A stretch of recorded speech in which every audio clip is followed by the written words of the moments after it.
This കോക്ക് bromance story direction Arun D Jose Ravish നാഥും Thomas P Sebastian ചേർന്നിട്ടാണ് സ്ക്രീൻ പ്ലേയും ഡയലോഗ്സും എഴുതിയിരിക്കുന്നത്. What a roller coaster ride. തിയേറ്ററിൽ കയറി 2 മണിക്കൂർ 18 മിനിറ്റ് ഉണ്ട് സിനിമ ആരംഭിച്ചിട്ട് പിന്നെയൊരു പോക്ക അന്യ എക്സ്പീരിയൻസ്. അതായത് അങ്ങനെയുള്ളൊരു ഓഡിയൻസിൻ്റെ കൂടെ ഇരുന്നിട്ട് വലിയൊരു തിയേറ്ററിൽ കിങ് സൈസ് തിയേറ്ററിൽ ഇരുന്നിട്ട് യച്ചാതി എൻജോയ്മെൻ്റ് ആയിരുന്നു അറിയാം. ലൈഫിൽ 2 മണിക്കൂർ 18 മിനിറ്റ് എല്ലാം മറന്ന് ഇരുന്നങ്ങ് കണ്ട് അങ്ങോട്ട് ആസ്വദിച്ച് അതുപോലത്തെ ഒരു വൈബ് പടം. പ്ലസ് ഇതിൻ്റെ ടെക്നിക്കൽ ക്വാളിറ്റി, എഡിറ്റിംഗ് എന്നൊക്കെ പറഞ്ഞു കഴിഞ്ഞാൽ ചമൻ ചാവക്കാണ് എഡിറ്റർ. അതുപോലെ അഖിൽ ജോർജാണ് DOP. പരിപാടി ഗോവിന്ദ് വസന്ത, അദ്ദേഹം ക്ലാസ്സൊക്കെ ചെയ്യുന്ന ആളാണ്, പക്ഷേ അദ്ദേഹം ഇതിൽ പഠിച്ച പടയുണ്ട്. സുഹേൽ കോയാണ് എഴുതിയിരിക്കുന്നത് ലിറിക്സ്. ഇങ്ങനെ ടെക്നീഷ്യൻസൊക്കെ കിടു. പെർഫോമൻസ് എന്ന് പറഞ്ഞു കഴിഞ്ഞാൽ ഇതിലൊരുപാട് ആളുകളൊന്നുമില്ല, ഉള്ള ആളുകളെന്ന് പറഞ്ഞു കഴിഞ്ഞാൽ അഴിഞ്ഞാട്ടം. അതാണ് ഞാൻ പറഞ്ഞത്, ബ്രോസിൻ്റെ അഴിഞ്ഞാട്ടം. പ്ലസ് മഹിമ നമ്പ്യാർ.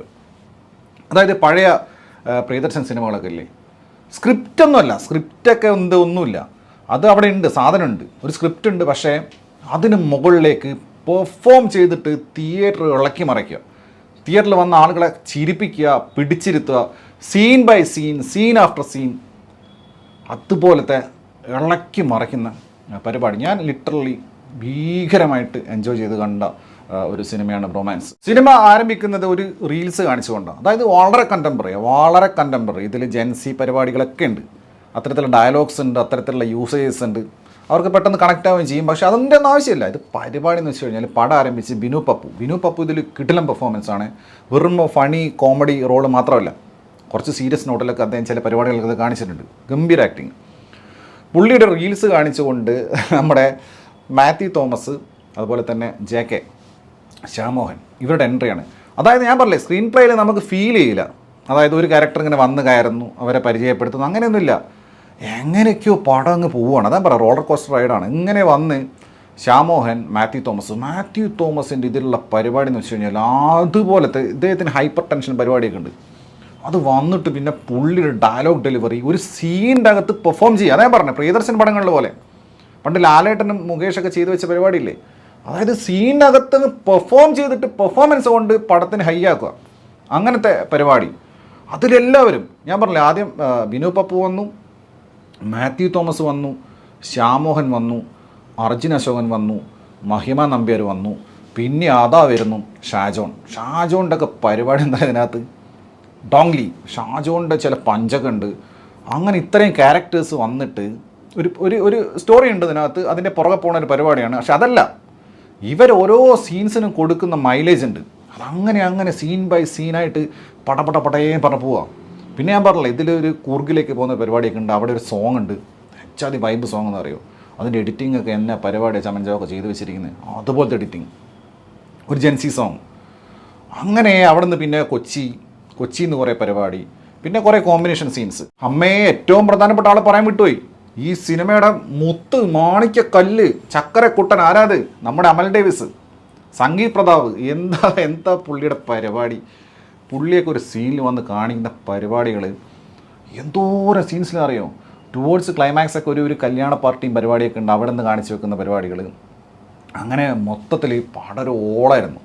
അമൽ ഡേവിസിൻ്റെ എടുത്ത് പറയാൻ കാരണം സംഗീത് പ്രതാപ് ഇതൊരു അന്യായ ഒരു പൊള്ളി സാധനം ചെയ്ത് വെച്ചിരിക്കുന്നത്. ഇഷ്ടം പോലെ സീൻസിൽ പുള്ളി ഒറ്റയ്ക്ക് തന്നെ എല്ലാവരും കട്ടയ്ക്ക് മത്സരിച്ച് പെർഫോമൻസ് ആണ്. അതാ ഞാൻ പറഞ്ഞത്, മാത്യു ആയി കഴിഞ്ഞാലും അമൽ ഡേവിസ് ആയി കഴിഞ്ഞാലും സംഗീത് പ്രതാപ്, അർജുൻ അശോകനൊക്കെ ടുവേർഡ്സ് ക്ലൈമാക്സ് ഇതിൽ ചില കാര്യങ്ങളൊക്കെ ഉണ്ട്, അത് പറയാൻ പറ്റില്ല. അങ്ങനത്തെ ഒരു അവസ്ഥയിലേക്ക് പുള്ളി എത്തി. പുള്ളി ഹൈ ആവുന്ന സീനുണ്ട്, പുള്ളിയുടെ ചില അപ്പം കൊടുത്തിരിക്കുന്ന സ്കോറൊക്കെ ഉണ്ട്, അതൊക്കെ കൊടുത്തിട്ട് പുള്ളി ഹൈ ആവുന്ന പരിപാടി. പിന്നെ മഹിമ നമ്പ്യാരുടെ കാസർഗോഡ് സ്ലാങ്ങിലുള്ള അലക്കൽ. പിന്നെ ഒരു ബോപ്പണ്ണ എന്ന് പറഞ്ഞൊരു കക്ഷിയുണ്ട്, പുള്ളിയുടെ ശരിക്കുള്ള പേരും അതിന് ഞാൻ തോന്നുന്നു, കർണാടകക്കാരൻ, ഒരുമാതിരി ഉണ്ണി മോഹന്തിന് യാഷിലുണ്ടായ പോലത്തെ ഒരു ഐറ്റം, അദ്ദേഹത്തിൻ്റെ പരിപാടി.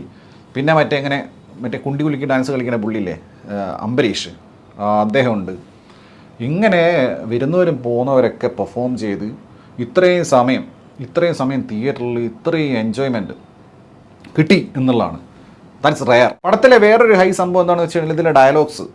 അതായത് ഇവർ തമ്മിലൊക്കെ റിയൽ ലൈഫിൽ ഒരു കെമിസ്ട്രി കാണുമല്ലോ, ഒരു ഏജ് ഗ്രൂപ്പിലുള്ള ആൾക്കാരാണ്. അപ്പോൾ ആ ഒരു കെമിസ്ട്രി ക്യാരക്ടേഴ്സിലും കാണാൻ പറ്റും. ഇവർ ഡയലോഗ്സ് ഗിവ് ആൻഡ് ടേക്കാണ്. അതേ പറഞ്ഞ പഴയ സിനിമകളിലെ പോലെ ഒരാൾ കൗണ്ടർ അടിക്കുന്നു, മറ്റേ ആൾ പിന്നെ അപ്പോഴും വേറൊരു സാധനം കൈ നടുന്നു. കൈ നിട്ടാലും ശരി, എഴുതി കൊടുത്തിട്ട് പറഞ്ഞാലും ശരി, സംഭവം നന്നായിട്ട് വർക്കായിട്ടുണ്ട്. ആ കെമിസ്ട്രി വർക്കായിട്ടുണ്ട് ആ ത്രൂ ഔട്ട്. കാരണം സിറ്റുവേഷണൽ കോമഡിക്കകത്ത് പെർഫോമൻസ് പ്ലസ് ഇത്തരത്തിലുള്ള കാഷ്വലായിട്ട് പറയുന്ന പോലുള്ള ഡയലോഗ്സും കാര്യങ്ങളും വരുമ്പോഴേ അതിന് ഭയങ്കരമായിട്ടുള്ള മൈലേജ്, ഭയങ്കരമായിട്ടുള്ള ഒരു ഓളം ഉണ്ടാക്കാൻ വേണ്ടി സാധിക്കും. അത് ഈ പടത്തിൽ ഉടനീളം ഉണ്ടായിട്ടുണ്ട്. പ്രത്യേകിച്ച് സംഗീത് പ്രതാപിൻ്റെ ഒക്കെ ചില സാധനങ്ങളുണ്ട്. പുള്ളി എന്തൊക്കെയാണ് പറയുന്നത്, പുള്ളി മറ്റേ അംബരീഷിനോട് ചോദിക്കുന്നുണ്ട് സെക്കൻഡ് ഹാഫിൽ ഒന്ന് സ്കോർ ചെയ്യാൻ നോക്കുന്നുണ്ടോ അതൊക്കെ. പിന്നെ ഡെയിലി ലൂയിസ് ന്യൂ സോലുലു, ഇങ്ങനെ പല സാധനങ്ങളും പുള്ളി ഇങ്ങനെ പറയാം. പിന്നെ കുറേ ഉണ്ട്, കൂടുതലായിട്ട് അതിലെ ഡയലോഗ്സ് എക്സ്പ്ലനേഷൻ ഞാൻ പറയുന്നില്ല.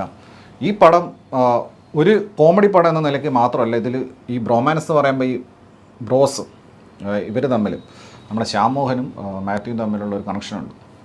അതും എസ്റ്റാബ്ലിഷ് ചെയ്യുന്നുണ്ട് നൈസായിട്ട്. 1-2 ഫ്ലാഷ് ബാക്ക് ചെറിയ ചെറിയ ഷോർട്സിൽ കൂടെ എസ്റ്റാബ്ലിഷ് ചെയ്യുന്നുണ്ട്. അങ്ങനെ ആസ് എ ഹോൾ പേഴ്സണലി ഞാൻ അത്രയും എൻജോയ് ചെയ്ത് കണ്ടുള്ള ഒരു സിനിമയാണ് ബ്രോമാൻസ്. ആഷിഖ് ഉസ്മാനാണ് പ്രൊഡ്യൂസർ. നല്ലൊരു തിയേറ്റർ സ്റ്റഫ്.